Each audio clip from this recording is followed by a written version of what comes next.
Okay guys, to si sir taga Rezaled. Pinashipping niya na lang yung head.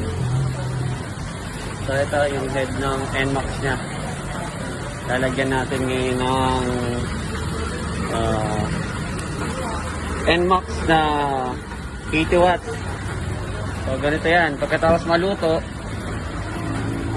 makuha na yung ano natin, 75 na init sa oven natin. Diretso na yan. Tanggal na ni Rocky. Hindi mo na yan.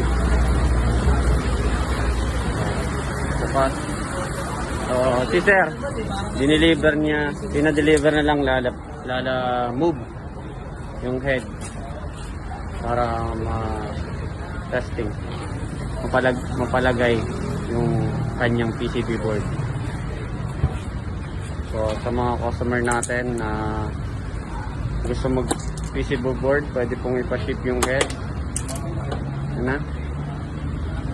So, tatabi namin lang para hindi siya magasigasan. So, ito.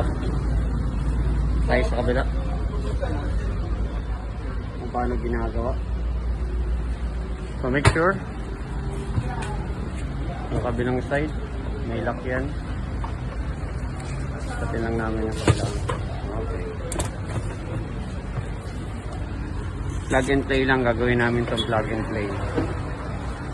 Tanggalin natin yung head. Lock sa likod. Mamaya i-adjust na lang natin yan or na-adjust yan. Baba, taas. Dito po ina-adjust sa likod. Gamit lang po kayong D8.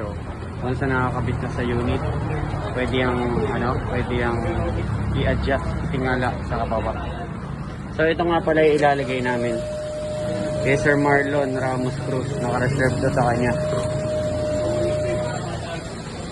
So, ito, same pa rin, maging plug and play pa rin, yung low at saka high, sasalpak lang. So, pag dinala nyo sa amin or pinaship nyo yung head, NMAX Aerox, so, pwedeng kayo, yan, pinaship nyo lang.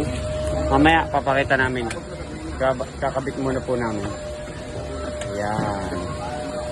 So, hindi na namin pakita yung kabuuan. Basta automatic yan. Mamaya dito sa bedflower.ph, naayos na po natin yan.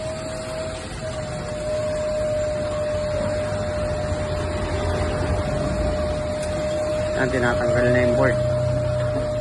So, itong socket na to, at saka yung stock na dito, gagawin lang plug and play para automatic mamaya ikakabit na lang. Okay.